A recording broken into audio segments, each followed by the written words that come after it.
महाशिवरात्र जवळ येत आहे आणि नेहमीच पदार्थ आपल्याला खायला कंटाळा येतो, जसं की खिचडी किंवा भगर या उपवासासाठी चालत नाही.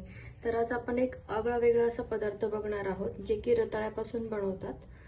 रताळ्यापासून आपण फुलके बनवणार आहोत. तर त्यासाठी लागणारे साहित्य आपण बघून घेऊयात. इथे मी एक उकडलेला रताळा घेतलेला आहे, चवीनुसार मीठ घेतलेलं आहे, 1 वाटी इथे साबुदाणा घेतलेला आहे आणि हिरवी मिरचीची पेस्ट घेतलेली आहे.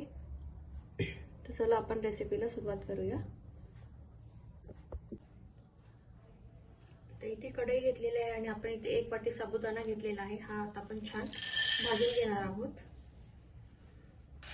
2 ते 3 मिनिट साबुदाणा छान फुलून द्यायचा आहे, छान भाजून घ्यायचा आहे.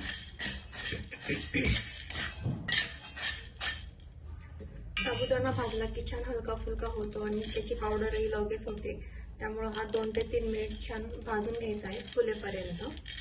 त्यापेक्षा जास्त भाजायचा नाही आणि खूप डार्कही करायचं नाही. अगदी मी व्हिडिओ दाखवते त्या पद्धतीने छान हा साबुदाणा आपण भाजून घेऊयात.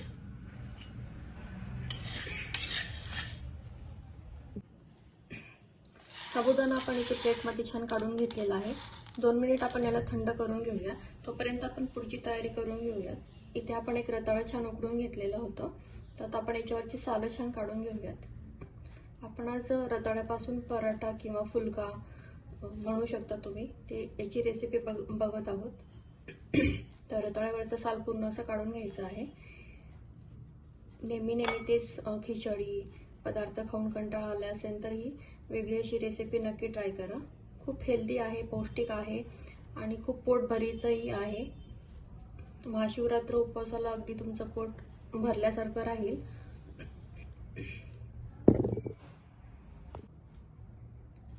किंवा बऱ्याच जणांचं डाएट वगैरे असतं, तर अशी रेसिपी तुम्ही ट्राय करू शकता आणि याने पोटही भरलेलं राहतं. तर हे बघा, मी पूर्ण साल याचा काढून घेतलेला आहे व्यवस्थित. त्याला स्वच्छ धुवून मी कुकरमध्ये 1 शिट्टी काढून घेतलेली आहे याची. खूप जास्तही शिट्टी घेऊ नका, नाही तर खूप गाळ होतो. 2 ते 3 शिट्टीमध्ये हे छान उकडलं जातं. हे बघा, स्वच्छ आपण असं क्लीन करून घेतलेलं आहे हे रताळं. आता आपण हे किसणीने छान बारीक करून घेऊयात. तर इथे मी अशी किसणी घेतलेली आहे आणि याच्याने आपण आता ही छान किसून घेऊयात. हे बघा, अशा पद्धतीने आपण हे छान किसून घेऊयात.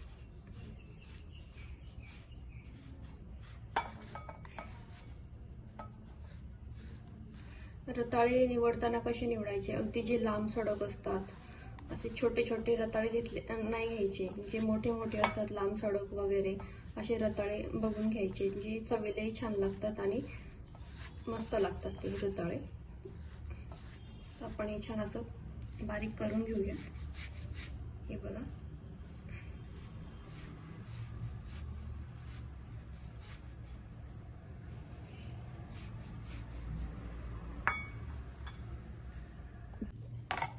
रताळा आपलं छान किसून झालेला आहे. आता आपण इथे साबुदाण्याची पावडर करून घेऊयात. तर इथे माझ्याकडे मिरचीचंच भांडं होतं, तर मी त्याच्यामध्येच छान बारीक पावडर करून घेते.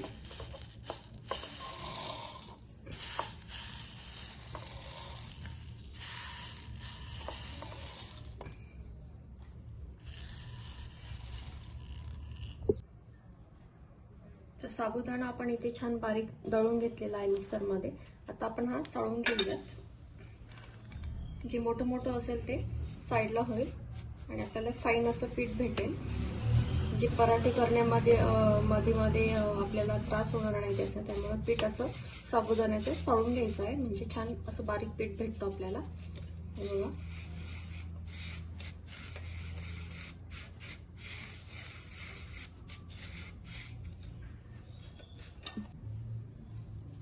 तर आपण रताळ इथे छान बारीक करून घेतलेलं होतं किसणीने. आता आपण याच्यामध्ये हे साबुदाण्याचं पीठ टाकून घेऊयात. जेवढं बसेल तेवढं आपण पीठ याच्यामध्ये घालून घेणार आहोत. सोबतच आपण इथे टाकणार आहोत थोडीशी हिरवी मिरचीची पेस्ट. इथे घेतलं आहे मी मीठ आणि थोडीशी हिरवी मिरचीची पेस्ट घेणार आहोत आपण. तुम्हाला जर इथे हिरवी मिरची टाकायची नसेल तर तुम्ही इथे लाल तिखटही टाकू शकता, किंवा जरी काहीच नाही टाकलं तरी छान लागतो हा पराठा. आपण आता हे छान कुस्करून मळून घेऊयात. इथे पाण्याचा वगैरे वापर करू नका. रताळ्याला थोडंसं मॉइश्चर असतं, त्याच्यामुळे ते छान एकजीव होतं. आणि आपण कणिक जसं मळतो त्या पद्धतीने आपण हे छान मळून घेऊयात. हे बघा किती छान हा इझी गोळा असा बनवून तयार झालेला आहे.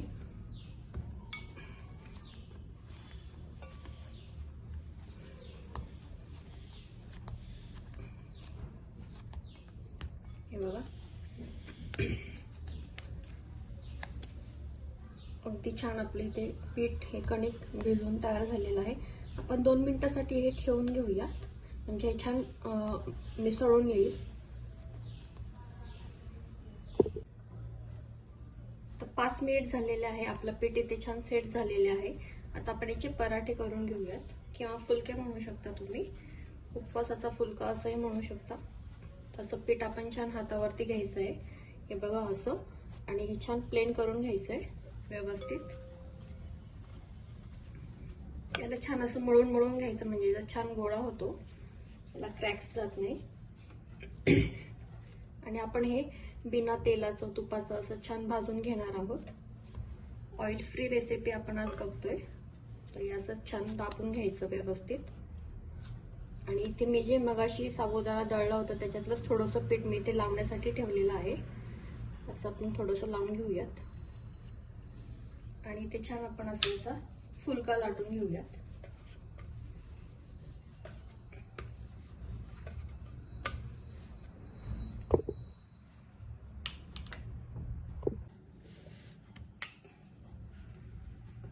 अशा पद्धतीने आपण अगदी हलक्या हाताने हा पराठा इथे लाटून घेतलेला आहे. याला थोडे क्रॅक्स जातात, पण आपण हे छान कट करून घेऊयात. हे बघा अगदी इझिली हे लाटलं जात आहे.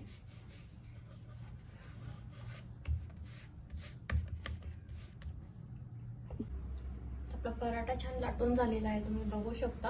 आता इथे तव्यावरती मी थोडं सुद्धा तेल टाकलेलं नाही किंवा तूप टाकलेलं नाही. न तूप किंवा तेल लावता आपण हा छान शेकून घेऊयात. तर गॅस मोठी करते मी.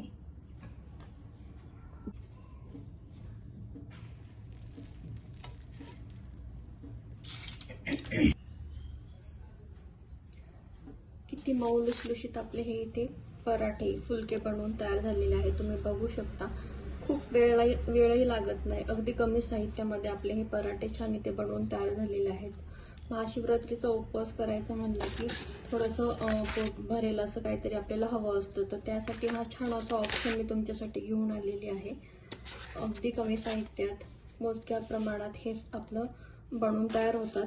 तर रेसिपी नक्की ट्राय करा.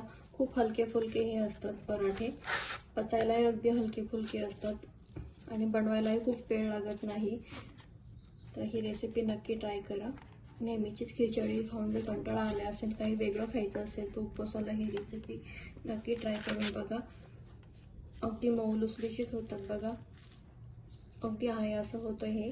तर किती छान आपले इथे पराठा बनवून तयार झालेला आहे.